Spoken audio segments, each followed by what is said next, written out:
বাংলাদেশের মুসলমানেরা ঈমানটারে ফিলিস্তিনের ভাইদের মতো বানায়া নাও। এরা কি পরিমাণ ঈমানওয়ালা জানো? গত 3 দিন আগেও এক ভিডিওর মধ্যে দেখলাম এক আল্লাহর বান্দা ফিলিস্তিনের মিষ্টিগুলো বিতরণ করছে, মানুষের সামনে একটা একটা করে মিষ্টি বিলীন করে দেয়। মানুষ ঈসা বলে, ও ব্যক্তি তুমি কেন মিষ্টিগুলো বিতরণ করে দাও? সে সর্বাবস্থায় সবাইকে জানায়া দেয়, এই মিষ্টিগুলো আমি খুশির কারণে বিলীন করি এমন না। আমার কি হয়েছে জানো? আমার পরিবারের মধ্যে আমার ছেলে ছিল, ওই ছেলে নাই। আমার মেয়ে ছিল, মেয়েও নাই। আমার পরিবারে আমার মা ছিল, আমার মাও নাই। আমার পরিবারে আমার বাবাটা বেঁচে ছিল, আমার বাবাও নাই। সব ওই কুখ্যাত ইসরায়েলিদের বোমা হামলার কারণে আমার পরিবারটাকে আমি হারায়া ফেললাম। এজন্য আমি খুশিতে আত্মহারা হইয়া মিষ্টি সবার সামনে বিতরণ করি। কারণ আমরা জানি এরা যারা আল্লাহর পথে শহীদ হয়ে যায়, আমার মায়ের কোনো দোষ নাই। আমার মা কত বৃদ্ধা জানো, আমার বাবা কত বৃদ্ধ জানো। ওই বাবা মায়ের কোনো দোষ নাই, কিন্তু আমার মা বাবাকে এরা অন্যায় করে করে এদের উপরে জুলুম করে বোমা হামলা করে দুনিয়া থেকে বিদায় করে দিল। আমার মনে হয়েছে আমার ছেলেরা, আমার মেয়েরা, আমার বউ, আমার পরিবারের সব সদস্যরা এরা আমার মনে হয় আল্লাহর জান্নাতের মধ্যে গিয়ে আল্লাহর সাথে মোলাকাত হয়ে গেছে। এজন্য আমি এই চিন্তা নিয়ে তোমাদেরকে মিষ্টিগুলো ভক্ষণ করাই দিয়েছি। আমরা হলে তো পাগল হয়ে যেতাম, আমার পরিবারের জন্য কান্না করে পাগল করা হয়ে যেতাম। এরা কি পরিমাণ ঈমানেদের, এরা এক আল্লাহর স্লোগান নিয়ে নিয়ে আগায়া যায়। তোমার আর আমার ওই পরিমাণ ঈমানওয়ালা হওয়া লাগবে, ওই পরিমাণ মুমিন হওয়া লাগবে, নিজের ত্যাগ করা শেখা লাগবে। একজনের টাকার কাছে নিজের ঈমানটাকে বিক্রি করে দেওয়া যাবে না। একজনের পয়সার কাছে, বাড়ি গাড়ির কাছে নিজের ঈমানটাকে বিক্রি করে দেওয়া যাবে না। ক্ষমতা, নেতৃত্ব, কর্তৃত্বের কাছে নিজের ঈমানটাকে পশ্চিম কালেও বিলীন করে দেওয়া যাবে না, বিক্রি করে দেওয়া যাবে না। ফিলিস্তিনের ঘটনা শুনে কত মানুষেরা চোখের পানি ফেলায় কান্না করেছে। এই যে কয়েকদিন আগেও আর একটা ঘটনা দেখে আমি নিজেও চোখের পানি ধরে রাখতে পারি নাই। অনেকক্ষণ যাবত এই ভিডিওগুলো আমি দেখলাম, এরা কি পরিমাণ কষ্টের মধ্যে পরে পরে ঈমান ছেড়ে এরা যায় না। শুধু ইহুদিদের কাছে যাইয়া যদি বলে আমরা তোমাদের সঙ্গে আছি, এদেরকে আর কেউ মারবে না, এদের উপরে আর কেউ বোমা হামলা করবে না, এত কষ্ট নিয়ে এরা চলে।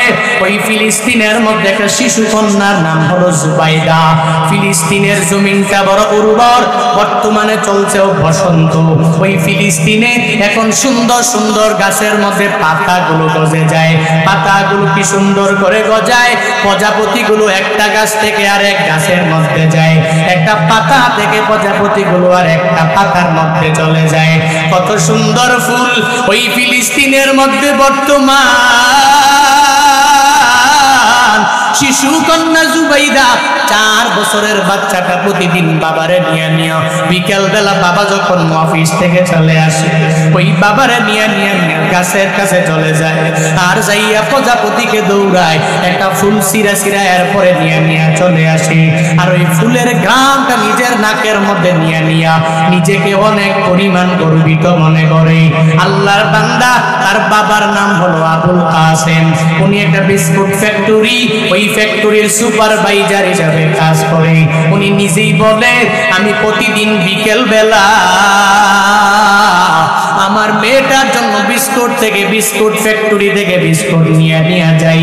এমন কোনো বিকাল নাই আমার মেয়েটার জন্য আমি এমন কিছু নিয়ে যাই না। যদি পারি বিস্কুট নিয়ে যাই, যদি পারি অন্য একটা মজা আমার পুটলির মধ্যে নিয়ে যাই। কিন্তু হে মানুষেরা, আমাদের অবস্থা ভালো না। কত বছর হয়ে গেল ইসরায়েলিরা আমাদের উপরে কি পরিমাণ হামলা চালায়, কি পরিমাণ জুলুমেরা আমাদের উপরে করে, কি পরিমাণ নির্যাতনেরা আমাদের উপরে করে। এই কথা বলে বলে সে জানায়া দেয় সাংবাদিকদেরকে, এ সাংবাদিকেরা আমি এত পরিমাণ আঘাত নিয়ে অফিসে যাই, কারণ আমার মা আমি ইসরায়েলিদের বোমা হামলার মাধ্যমে হারাইছি, আমার বাবা আমি ইসরায়েলিদের বোমা হামলার মাধ্যমে হারায়া ফেলেছি। আমার একটা কন্যা সন্তান আছে, যেই সন্তানটারে লইয়া বিকেল বেলা আমি সুন্দর করে প্রজাপতি দেখার জন্য যাই, আর আমার সন্তানটাও আমার জন্য ওয়েটিং এ থাকে। এই কথা তিনি বলেন একদিন আমি আমার মেয়ের জন্য বিস্কুট নিয়া আমার বাসার মধ্যে রওনা হয়ে গেলাম। আমি যাওয়ার পরে আমার কন্যা আমায় বলে, বাবা চলো প্রজাপতি প্রতিদিনের মতো দৌড়ানোর জন্য চলো যাই। আমি আমার কন্যা সন্তানটাকে হাতের মধ্যে লয়া প্রজাপতি দৌড়ার জন্য রওনা হয়ে গেলাম। একটু দূর যাওয়ার পরে হঠাৎ করে আমি একটা বিকট আওয়াজ শুনে গেলাম, আর ওই বিকট আওয়াজের পরে আমার মনে হয় আমি আর কোনো কিছু চোখের মাধ্যমে দেখতে পাই না।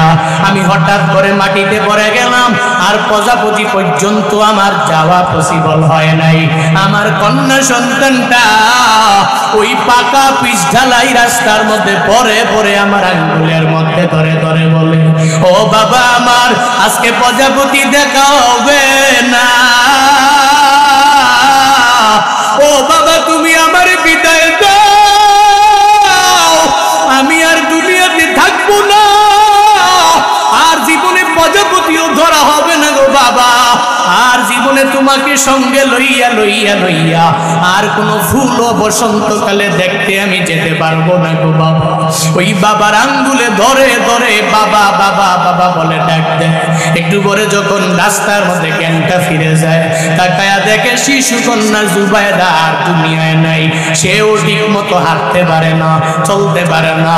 কন্যা সন্তানটার পেটের মধ্যে নিজের নাকটা নিয়ে বারবার একদিক থেকে আর একদিকে ঘষাঘষি করে আর চোখের পানি ফালা কান্না করে আর বলে, এ আমার কন্যা তুই আমায় ছেড়ে কোথায় যাও, তুই কি আমাকে নিয়ে আর প্রজাপতি দৌড়ানোর জন্য কি যাবা না?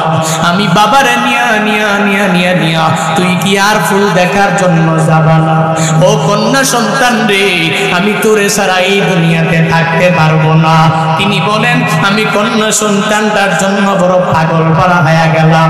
আমার মাও হারালাম, আমার বাবাটাও আমি হারায়া ফেললাম, আমার কন্যা সন্তান শিশু জুবাইদাকেও হারাইয়া এবার আমি বড় অসহায়। এই ফিলিস্তিনের মধ্যে আমার কেউ নাই, এর উপরও আমি ভেঙ্গে পড়ি নাই, কারণ আমি জানি আমরা মাজলুম, আমরা অত্যাচারিত হওয়ার কারণে জালেমরা আমাদের উপর জুলুম করে, নির্যাতন করে। আমরা এক আল্লাহকে মেনে দুনিয়ার মধ্যে চলি, আর এক আল্লাহকে মানে যারা, এরা পরাজয় হয় না, এরা মনটাকে ভেঙ্গে দিতে পারে না। এরা ডিপ্রেশনেও পড়ে না, কোনো হতাশার মধ্যে এরা পড়তে জানে না।